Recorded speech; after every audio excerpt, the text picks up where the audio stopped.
उरले सुरले जपून वापरायची सवय किती छान होती. उरले सुरले जपून वापरायची सवय किती छान होती. आयुष्य साधच होतं तरी मजा काही और होती. तोडकी मोडकी कंपास पुन्हा जोडून वापरत होतो. तोडकी मोडकी कंपास पुन्हा जोडून वापरत होतो. झिजली जरी पेन्सिल तरी टोपण लावून लिहित होतो.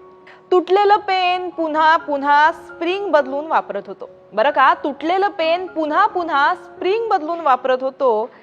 एकच पेन खूप जपून रिफिल करून वापरत होतो. जुनीच पुस्तकं वर्तमानपत्राचं कव्हर घालून वापरत होतो. जुनीच पुस्तकं वर्तमानपत्राचं कव्हर घालून वापरत होतो. तुझी पुस्तकं दे बरं मला, काय तुझी पुस्तकं दे बरं मला असं आधीच सांगून ठेवत होतो. जुन्या वयांची कोरी पानं दाभण वापरून शिवत होतो. जुन्या वयांची कोरी पानं दाभण वापरून शिवत होतो. जुन्यातूनच नाविन्याचा आनंद आम्ही घेत होतो. सायकलच्या जुन्या टायरचे गाडे आम्ही चालवत होतो. बरं का, सायकलच्या जुन्या टायरचे गाडे आम्ही चालवत होतो. तोल कसा सांभाळावा ते बेमालूमपणे शिकत होतो. फुटलेल्या फटाक्यांची दारू गोळा करत होतो. फुटलेल्या फटाक्यांची दारू गोळा करत होतो. उरलेल्या चिंध्यांचा मस्त गरगरीत चेंडू करत होतो. तुटलेल्या स्लीपरला पिन लावून वापरत होतो.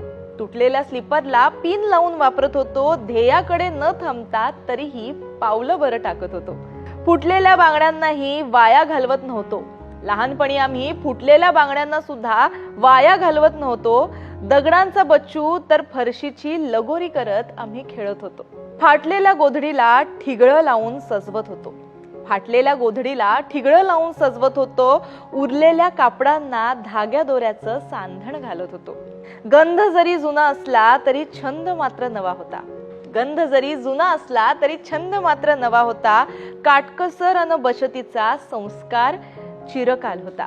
बरं का, काटकसर आणि बचतीचा संस्कार चिरकाल होता. वापरा आणि फेकून द्याचा हल्ली जमाना आलाय. वापरा आणि फेकून द्याचा हल्ली जमाना आलाय. किंमत नाही वस्तूंची म्हणून नव्याचा कचरा झालाय. सुई धागा हरवला नाही पण तो हल्ली कोणी घेत नाही. सुई धागा हरवला नाही पण तो हल्ली कोणी घेतच नाही. फाटलेली नाती आणि वस्तू खरं तर कोणीच शिवत नाही.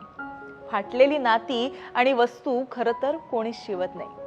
तर ही कविता आपल्यापर्यंत आली आहे ठाण्यावरून. चंदना कैलास उतेकर यांनी ही कविता लिहिलेली आहे. स्वरचित अशी ही त्यांची कविता आहे. त्यांचं सुद्धा काव्य सखीमध्ये सामील झाल्याबद्दल खूप खूप स्वागत आणि खूप खूप अभिनंदन.